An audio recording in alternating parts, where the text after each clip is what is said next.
The HAVA, they again, standard methods for voting and standard ballots with the Australian ballots.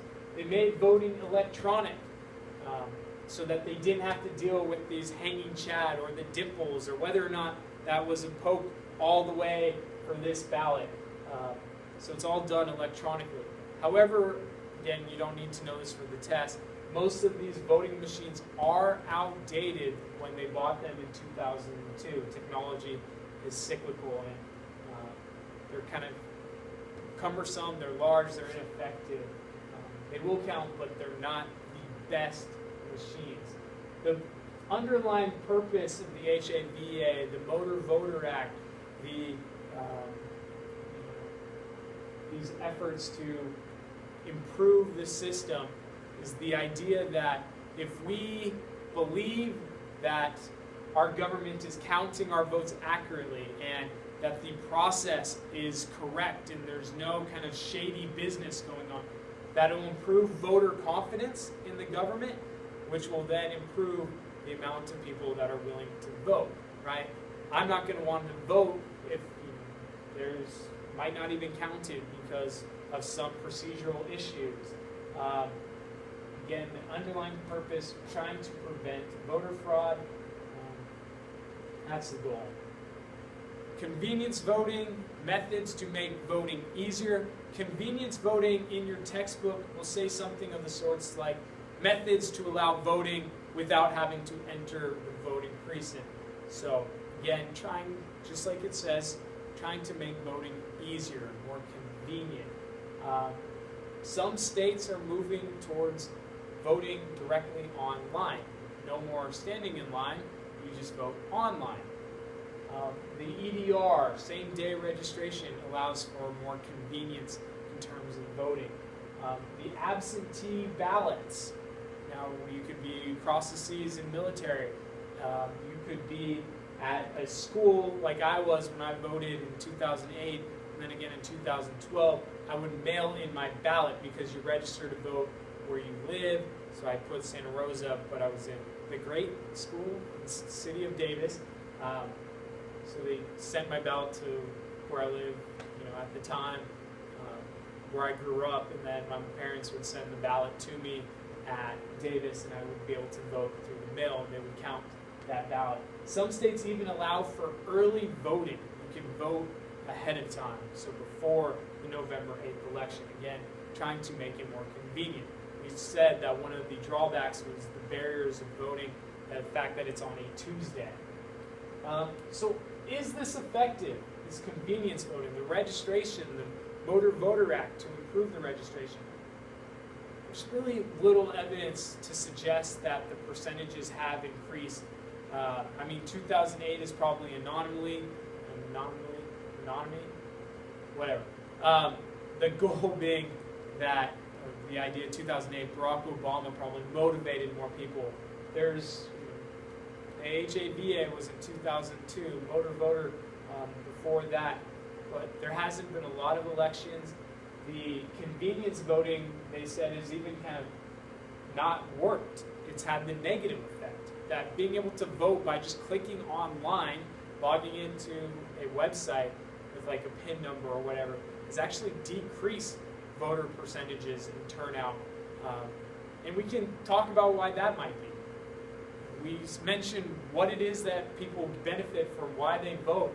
It's that civic duty, the fact that they are going out of their way, doing something that gives them a little more sense of pride. It's not just waking up, clicking in, or texting in the vote like American Idol, but it's a larger hurdle that they're facing. The reward, that civic duty, is greater. You see more voting online in some countries. You don't have to write this down, but I'm talking about how online the internet has really influenced it. And the best example for the internet kind of influencing politics is the fact that through websites, Facebook, the information is just incredibly larger, and people become, I kind of call it, accidentally informed.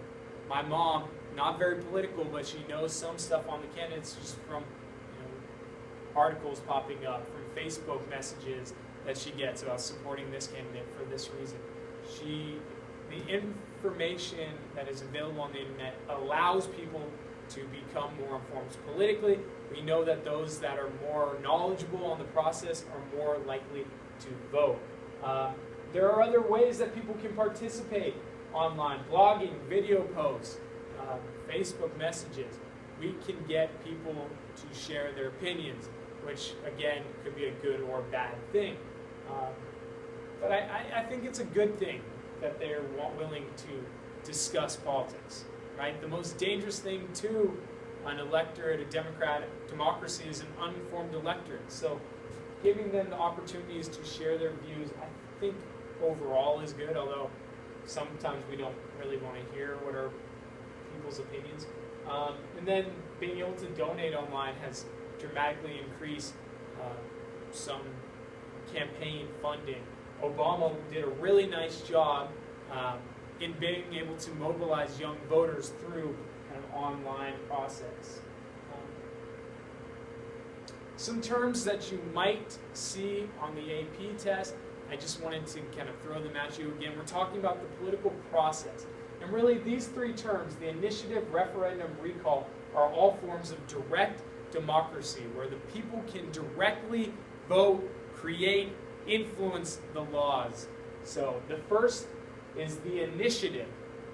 So again, these are the three direct democracies. The initiative is where people, you, me, Mr. Tiedemann, can create a law. Oh, that's a cool law. Dogs need to wear hats on Wednesday. If they're able to get enough support, hey, I'm trying to get this law passed, would you sign? If they're able to get enough people's support, it can go as a proposition and it can be included and voted on. We in California have the initiative. You can create a law. They have the referendum. So the referendum is slightly different than the initiative. The initiative, the citizens can create the laws. And the referendum, it is still the state legislatures, the state senators, the state congressmen that are creating the laws. The difference is they're not voting on whether that law should pass or not. I'd call it they're punting.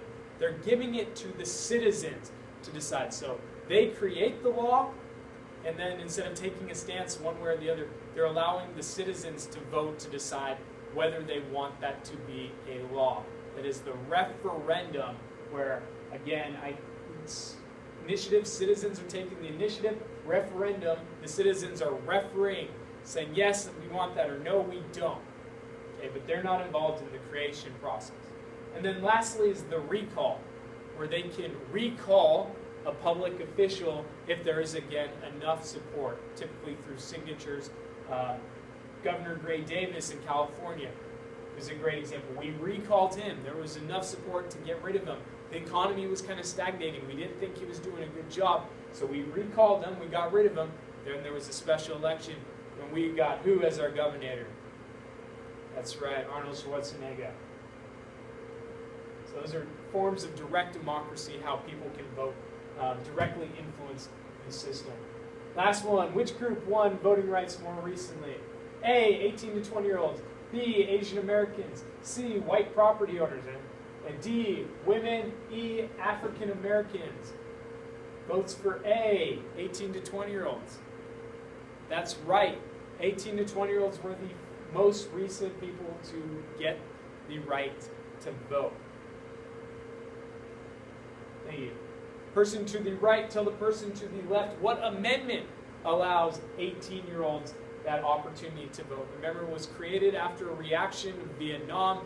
We got drafted. We could die for our country, but we couldn't make the laws and elect the people that decided whether we should have even entered into Vietnam. You guys are now going to play a Kahoot. The Kahoot is a review for Unit 2. Please do this. You may or may not see questions from it. You may not, but you may, hint, hint, see questions from the Kahoot that will show up on tomorrow's test. Thank you guys for your hard work. I appreciated it. Again, you guys are awesome individuals. I didn't want to kind of lose a day of learning, so hopefully the PowerPoint, you could see it, you could understand it. It wasn't too long. I am available for messages, I believe, if you wanted to contact me that way. Go going to do my best to be there tomorrow morning to help any of those in need that want to kind of review. PowerPoints are online via the class website. I included an online kind of review packet for Unit 2, 2.1 through 2.5.